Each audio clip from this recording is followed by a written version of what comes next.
आज मैं एक ऐसे देश की बात करने वाला हूं जिसे न्यूक्लियर एनर्जी का फाउंडेशन भी कहा जाता है।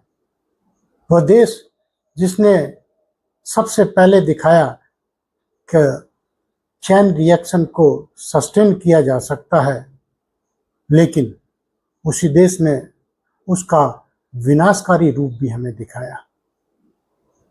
आपने सही समझा, मैं आज यूनाइटेड स्टेट ऑफ अमेरिका की बात कर रहा हूं।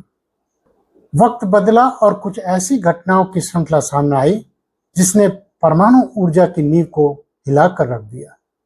1979 का 3 माइल आइलैंड का हादसा, 1986 की चेरनोबिल ट्रेजेडी और फिर 2011 की फुकुशिमा का डिजास्टर, इन तीनों हादसों ने पूरी दुनिया की सोच और जन मानस को हिलाकर रख दिया। अचानक जनता का विश्वास डगमगाने लगा, कड़े और जटिल नियम लागू होने लगे।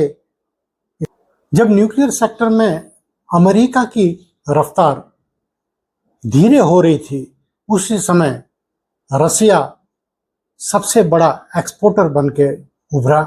चाइना ने बड़ी गति से न्यूक्लियर एनर्जी के सेक्टर में काम करना शुरू किया और साथ साथ में ही साउथ कोरिया ने भी अपने डिजाइन में चेंजेस करके उन न्यूक्लियर रिएक्टर को एक्सपोर्ट करना शुरू किया। अपने कदम इस क्षेत्र में तेजी से बढ़ाने लगे।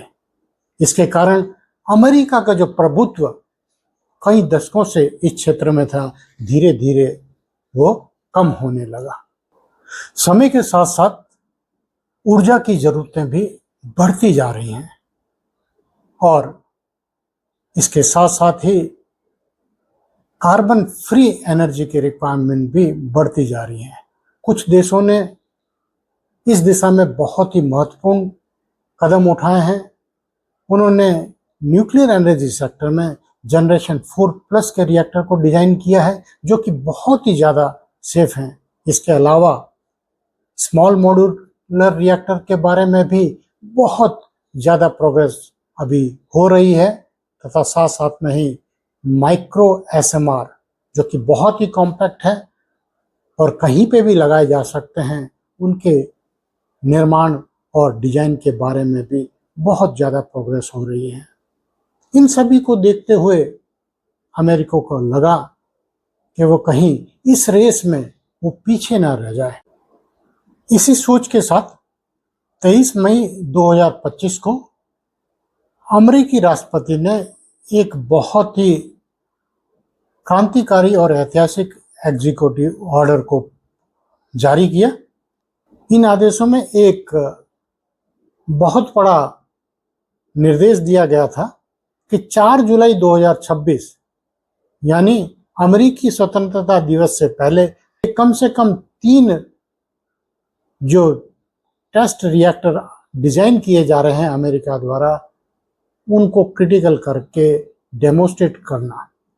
आपको जानकर खुशी होगी कि अमेरिका ने 3 रिएक्टर को लेबोरेटरी में क्रिटिकल कर दिखा दिया कि यस, वो टारगेट को अचीव कर सकते हैं, जो कि बहुत ही मुश्किल लग रहा था।